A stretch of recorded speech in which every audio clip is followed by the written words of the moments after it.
Hello everyone. इस video में हम लोग observation, inference, hypothesis, variable, prediction, analogy, जो भाई को पता नहीं है, ये साइंस पेडागोजी का इम्पोर्टेंट पेपर 2 में पूछा जाने वाला वीवीआई इम्पोर्टेंट्स जो है, थ्योरी कहें या फिर कंसेप्ट कहें, और उसका प्रीवियस ईयर जो भी एमसीक्यू है, ठीक है भाई, उसमें हम लोग करेंगे।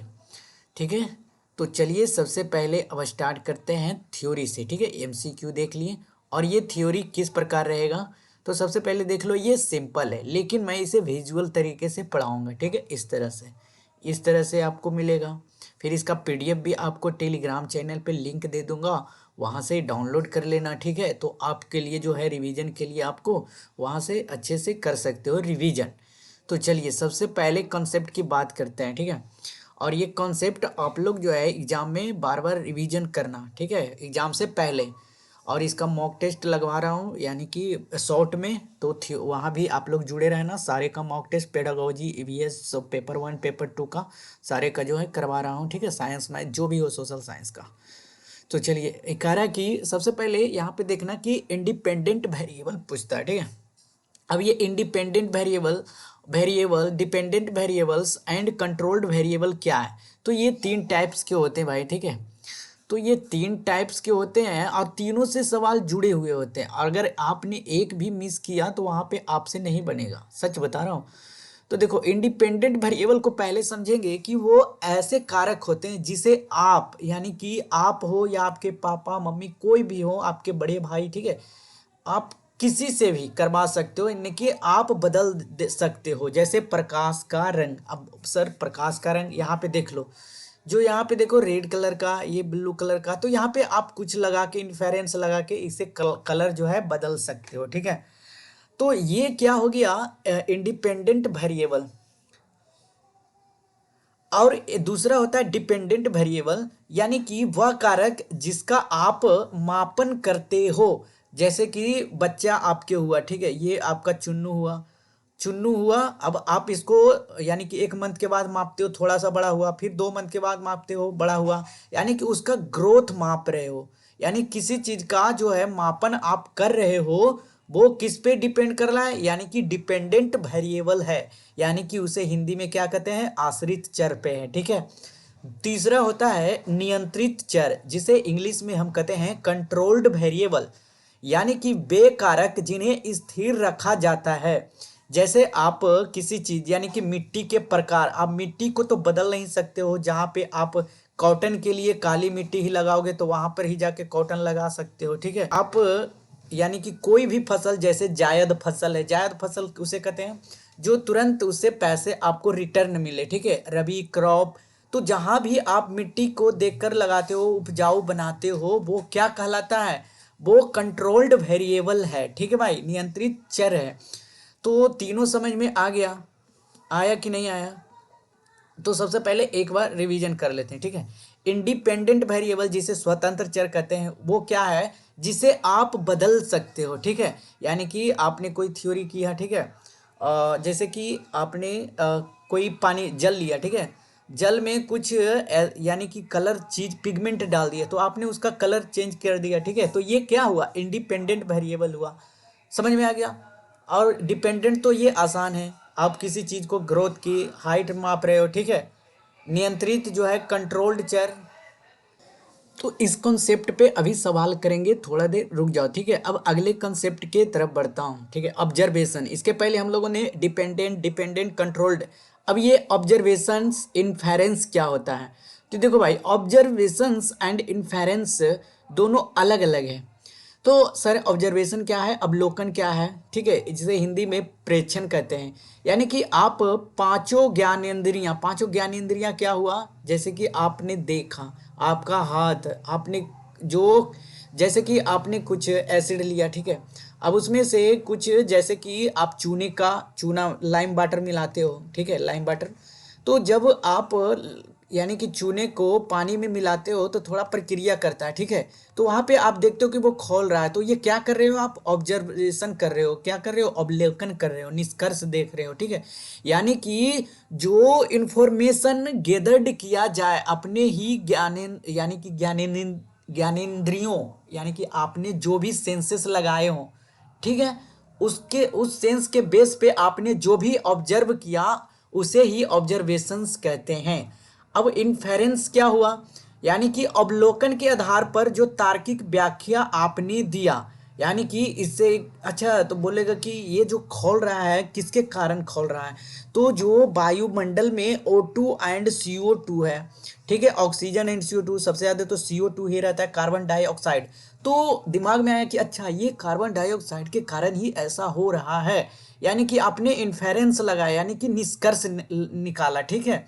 यानी कि छोटा मोटा बात समझो कि इसको जो भाई से यानी कि क्यों इस तरह का टोन निकले, तो ये क्या हो गया, इन्फेरेंस। और इसको जो आप देख सकते हो, ऑब्जर्व कर सकते हो, यानी कि तुरंत अवलोकन कर लेना, तो ये क्या कहलाता है, प्रेक्षण कहलाता है, ठीक है। अब यहाँ पे ध्यान दो, ऑब्जर्वेशन इन्फेरेंस हो गया। फिर उसके बाद हम लोग देखते हैं लॉ एंड थ्योरी। तो लॉ एंड थ्योरी क्या होता है, सबसे पहले कि जो वैज्ञानिक नियम, ठीक है, साइंटिफिक लॉ, यानी कि जो व्हाट का हैपेंस, यानी कि व्हाट का यानी कि क्या की जो है क्रिया देता हो, यानी कि प्राकृतिक संबंधित। इसको इस तरह से समझो जैसे कि आप एक न्यूटन बाबा पेड़ के नीचे बैठे थे, ठीक है, अब उन्होंने यानी कि जो F बराबर mg दे दिया, अब कहा फोर्स अच्छा, न्यूटन अच्छा, गुरुत्वाकर्षण के कारण। तो ये सब क्या हुआ, लॉ एंड थ्योरी, छोटा छोटा चीज को, छोटा छोटा चीज को, जैसे सेव गिरा, सर पे गिरा, चोट लगा, फिर कहा वो नीचे ही क्यों गिरा, यानी कि छोटा छोटा बात को एक जगह गैदर्ड करके और एक थ्योरी दे देना, क्या, ग्रेविटेशनल फोर्स दे देना, यानी कि न्यूटन के नियम बना देना, ठीक है। तो ये क्या हो गया, थ्योरी हो गया, लॉ हो गया, एक नियम बना दिया, ठीक है। यानी कि जब आप बच्चे से काउंटिंग सीखते हो, टेबल सीखते हो, है ना, टेबल, उसके बाद ऐड करना, सब ट्रैक्शन करना, उसके बाद डायरेक्ट आप चल जाते हो अलजेब्रा, ठीक है, ज्योमेट्री। तो ये सब कहाँ से हुआ, यानी कि छोटे छोटे को जो है एक जगह आप करके उसको क्या किया, एक थ्योरी, एक लॉ बना दिया आपने, एक, ठीक है, सिद्धांत दे दिया। तो ये जो है ये व्हाट का टोन देगा, लॉ एंड थ्योरी किसका टोन देगा, व्हाट का देगा। अब देखो साइंटिफिक थ्योरी ये टोन देगा, जो टोन मतलब समझ रहे हो, जैसे कि क्यों, है ना, तो ये कैसा किस तरह के टोन है, इसमें जो है ओपन इंडेड सवाल आएगा, यानी कि विस्तारित से आप बताओगे। और क्या का टोन होता है, यानी कि मतलब एक शब्द में ही व्याख्या कर देना, ठीक है, यानी कि छोटा छोटा वाक्य में, ठीक है। अब ये जो होता है साइंटिफिक थ्योरी, आपने देखा कि जो, अरे, तो ये क्या हो गया, जैसे कि आपने डीएनए डबल हेलिक्स पढ़े होंगे, single helix, Frederick Watson and Crick, double helix. तो उन्होंने क्या किया, एक साइंटिफिक थ्योरी दिया, ठीक है भाई, जिसमें कि ये वाई का टोन निकला, यानी कि एक अच्छी तरह से समर्थित व्याख्या प्रदान करता है कि क्यों होता है, ऐसा क्यों होता है। जैसे कि पेड़ों में, अब ये पेड़ यहाँ पे दिया गया है, तो प्रकाश संश्लेषण कैसे होता है और क्यों होता है, इसका जो जानकारी देता है वो साइंटिफिक थ्योरी कहलाता है। जैसे कि ये स्टीम हो गया, ठीक है भाई, ये पेड़ हो गया, पेड़ के एक पत्ता हो गया, पेड़ के पत्ते से तो ही फोटोसिंथेसिस होता है। इसमें क्या होता है, क्लोरोफिल होता है, क्लोरोफिल में कौन सा पिगमेंट होता है, तो ग्रीन पिगमेंट होता है। ये ग्रीन पिगमेंट ही क्या करता है, सन अब्जॉर्ब करता है। सन अब्जॉर्ब में क्या होता है, उसमें O2 CO2 दोनों होता है। अब जो है वो पेड़ क्या लेता है, CO2, उसके बाद जो छोड़ता है कौन सा होता है, O2। अब इस सारी प्रक्रिया को एक नाम दे देता है, क्या दे दिया, फोटोसिंथेसिस। क्या दे दिया, फोटोसिंथेसिस दे दिया। और ये फोटोसिंथेसिस ही क्या कहलाया, साइंटिफिक थ्योरी कहलाया, ठीक है।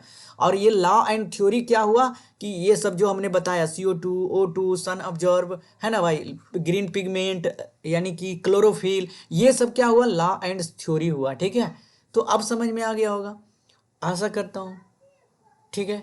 आगे की तरफ बढ़ने से पहले रिवीजन कर लेते हैं। हमने क्या क्या देखा, हमने देखा कि इंडिपेंडेंट वेरिएबल जिसमें आप किसी चीज़ का रंग बदल सकते हो, ठीक है। डिपेंडेंट वेरिएबल जिसमें आप माप सकते हो। कंट्रोल्ड वेरिएबल जिसमें आप जो है अस्थिर, हमेशा वो अस्थिर ही रहेगा, ठीक है, यानी कि ये कंट्रोल्ड, आपके कंट्रोल्ड में ही रहेगा। तो ये हो गया। अब समझते हैं कि ये वेरिएबल्स क्या था। सबसे पहले बात करते हैं वेरिएबल्स की। तो ये इंडिपेंडेंट वेरिएबल है जिस जिसे हम चेंज करते हैं, जैसे कि कलर ऑफ लाइट आपने अभी देखा। डिपेंडेंट वेरिएबल वो है जो हम मेजर करते हैं, जैसे कि प्लांट की ग्रोथ, ठीक है, और जो चीज़ें सेम रहती है उन्हें हम कंट्रोल्ड वेरिएबल कहते हैं। अब दूसरा होता है ऑब्जर्वेशन इन्फेरेंस पढ़ें। अब आते हैं सबसे पहले इंपॉर्टेंट पर कि ऑब्जर्वेशन का मतलब है जो आप अपनी आंखों से देखते हो। कहाँ से है, ठीक है, व्हाट यू सी। लेकिन इन्फेरेंस का मतलब है जो उस ऑब्जर्वेशन के पीछे का लॉजिक है ना भाई, जो आपने देखा, अच्छा ये ऐसे हुआ, ठीक है, तो ये क्या हो गया, ये हो गया इन्फेरेंस। और अगर लाइम वाटर मिल्की हुआ यानी कि दूधिया हुआ तो वह ऑब्जर्वेशन है, लेकिन उसका मतलब CO2, यहाँ पे CO2 कर लियो, ठीक है, तो वह क्या हो गया, इन्फेरेंस हो गया। क्या हो गया, इन्फेरेंस हो गया। समझ में आ गया। ऑब्जर्वेशन क्या हुआ, यानी कि देखो कि मिल्की हुआ, लाइम वाटर दूधिया हुआ, तो वो ऑब्जर्वेशन है, लेकिन क्यों हुआ, लेकिन उसका मतलब ही क्यों हुआ, तो CO2 के कारण हुआ, ये हो गया इन्फेरेंस। अब लॉ एंड थ्योरी हमने बताया कि बहुत से स्टूडेंट कंफ्यूज हो जाते हैं इसमें, ठीक है, कि लॉ और थ्योरी सेम है, लेकिन लॉ एंड थ्योरी सेम नहीं है, ठीक है। लॉ बताता है व्हाट हैपेंस, क्या होता है, जैसे कि ग्रेविटी। थ्योरी बताती है कि व्हाई इट हैपेंस, मतलब ये क्यों हुआ, ठीक है, ये क्यों का टोन देता है। समझ में आ गया। थ्योरी कभी लॉ नहीं बनती, दोनों अलग चीजें हैं। अब एनालॉगिस, एनालॉगिस देख लेते हैं एक बार, ठीक है। देखो पेडागोजी डिवाइस एक तरह का ये है, जो है एनालॉगी, ये एक तरह का पेडागोजी डिवाइस है। इसका जो डिफिनीशन है कि यह एक जटिल वैज्ञानिक अवधारणा है की तुलना दैनिक जीवन के परिचित उदाहरण से करना, जैसे कि electric current compare to water flow, है ना भाई। इलेक्ट्रिक करंट जो है, वाटर फ्लो, विद्युत धारा की तुलना जो है जल प्रवाह से की जा रही है, यानी कि जिस तरह से जल बह रही है उसी प्रकार से ठीक जो है इलेक्ट्रिक करंट भी बहता है, यानी कि तुलना किया गया कि नहीं। Mitochondria as the powerhouse of cell, mitochondria कोशिका का ऊर्जा केंद्र है, ठीक उसी प्रकार से लाइसोसोम जो है सुसाइडल बैग है, ठीक है। ये एनालॉगी टाइप के क्वेश्चन आ गया, ठीक है, समझ में आ गया भाई। तो देखो यहाँ पे अ, यानी कि जो जो हमने यहाँ पे बताया कि अच्छा हाइपोथेसिस क्या होता है, ये टेंटेटिव एक्सप्लेनेशन होता है, ठीक है। आपने जो अनुमान किया ये अनुमानित बेस होता है, ठीक है। तो ये थोड़ा सा याद रखियो कि ये अनुमानित बेस होता है, अनुमान पे आपने, अच्छा जैसे कि कोई वेट है, ठीक है, आप उसे माप नहीं कर सकते हो, मेजरमेंट नहीं कर रहे हो, तो हिसाब लगा लेते हो, अच्छा ये चलो 10 kg होगा, अच्छा ये जो है ये गड्डी, पैसे की गड्डी, इसमें होगा 1 लाख होगा, चलो ऐसे अनुमान लगा लेते हो, तो ये क्या हुआ, हाइपोथेसिस होगा। साइंटिफिक लॉ हमने बताया, थ्योरी पढ़ा, एक्सपेरिमेंट क्या होता है, कंट्रोल टेस्टिंग। थ्योरी क्या होता है, भली भांति से जांचना। साइंटिफिक लॉ क्या होता है, संबंधों का संक्षिप्त स्थान कथन बताना। हाइपोथेसिस अनुमानित व्याख्या। अब यहाँ पे प्रैक्टिस सवाल करेंगे और ये सारे PYQ सवाल हैं, ठीक है भाई, मैंने कोई बनाया नहीं, सारे PYQ हैं। तो एक शिक्षक इलेक्ट्रॉन का प्रवाह की तुलना उच्च दाब से निम्न दाब की ओर बहने वाले जल से करती है। तो यानी कि इलेक्ट्रॉन का, जैसे हमने बताया इलेक्ट्रिक का करंट फॉलो ऑफ रिवर्स, यानी कि फॉलो ऑफ ए वाटर से कर रहा है, तो वो क्या कहलाया था भाई, बताओ। तर्क कहलाया, वर्चुअल एक्सपेरिमेंट या एनालॉगी, तो यहाँ पे एनालॉगी कहलाया, ठीक है, समझ में आ गया। वैज्ञानिक नियमों के बारे में निम्नलिखित में से कौन सा सही है, which of the following regarding scientific law. तो ये साइंटिफिक लॉ जो है, अभी आपने क्या कहा, साइंटिफिक लॉ जो आप यहाँ पे ध्यान दो, एक एक तो वो भाई का, यानी कि जैसे कि आपने अभी कहा क्या होता है, व्हाट हैपेंस, ठीक है, लॉ। थ्योरी क्या होता है, जो ग्रेविटी के बारे में बताया, व्हाई इट हैपेंस। तो सवाल क्या था, सवाल था नियम, लॉ, यानी कि साइंटिफिक लॉ, है ना, लॉ। तो लॉ जो हुआ, they describe relationship between observation and phenomena, ठीक है भाई, लॉ ऐसे ही बनता है ना, और कुछ, चलो सही है। अगले सवाल की तरफ बढ़ता हूँ। अगला सवाल कहता है कि पौधे की वृद्धि पर प्रकाश का रंग के प्रभाव की जांच के संदर्भ में कौन सा कथन सत्य है। तो colour of light would be dependent variable. तो क्या कलर ऑफ लाइट हमने बताया डिपेंडेंट वेरिएबल है, तो हाँ भाई हाँ। और प्लांट ऑफ ग्रोथ क्या है, मतलब प्लांट की ग्रोथ हम जो माप रहे हैं, तो देखो प्लांट ऑफ ग्रोथ मैंने शुरू में ही बताया था, प्लांट ऑफ ग्रोथ ये डिपेंडेंट वेरिएबल है। कलर ऑफ लाइट इंडिपेंडेंट है और टाइप्स ऑफ सॉइल कंट्रोल्ड है। तो सवाल क्या था भाई, तो सवाल यहाँ था कि पौधे प्रकाश के रंग तो इंडिपेंडेंट हो जाएगा तो डिपेंडेंट होगा नहीं। Colour of types of plant would be dependent variable, plant of growth भी ये डिपेंडेंट वेरिएबल। हाँ तो ये हो जाएगा आंसर, ठीक है। यानी कि पौधे की जो डिपेंडेंट वेरिएबल, पौधे की वृद्धि आश्रित चर होता है। यहाँ पे हमने देखा था कि पौधे जो होता है ग्राथ ग्रोथ डिपेंडेंट वेरिएबल है, लेकिन यहाँ पे कलर ऑफ लाइट जो है इंडिपेंडेंट ना दिया है, तो ये गलत हो जाएगा, है ना। हमने गलत कर दिया। टाइप्स ऑफ प्लांट्स ये तो कंट्रोल्ड हो जाएगा, है ना। पौधे की प्रकार आश्रित चर होगा तो controlled variable. Colour of light would be controlled नहीं भाई, ठीक है। तो आंसर कौन सा हो जाएगा, ऑप्शन 1 हो जाएगा।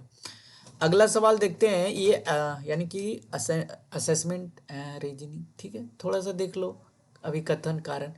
A sample of water has boiling point 102 degree Celsius. तो ये क्या हुआ, इन्फेरेंस हुआ या फिर एनालॉगी हुआ, बताओ। तो आपने ऑब्जर्व किया लेकिन आपने 102 डिग्री सेल्सियस पर ये इन्फेरेंस बता दिया, ठीक है भाई, समझ में आ गया। देयर आर में some impurities present in the sample which is correct. तो आपने इम्प्योरिटीज को जो है मापा उपा नहीं हुआ, आपने ऑब्जर्व किया, देखा आपने, व्हाट सी, ये देखा था ना ऑब्जर्वेशन में, व्हाट यू सी, आपने क्या देखा, तो इम्प्योरिटीज देखा, यानी कि S2 ऑब्जर्वेशन है, S1 क्या है, इन्फेरेंस है। समझ में आ गया। तो आंसर इसका कौन सा हो जाएगा, ऑप्शन 2 हो जाएगा, ठीक है भाई।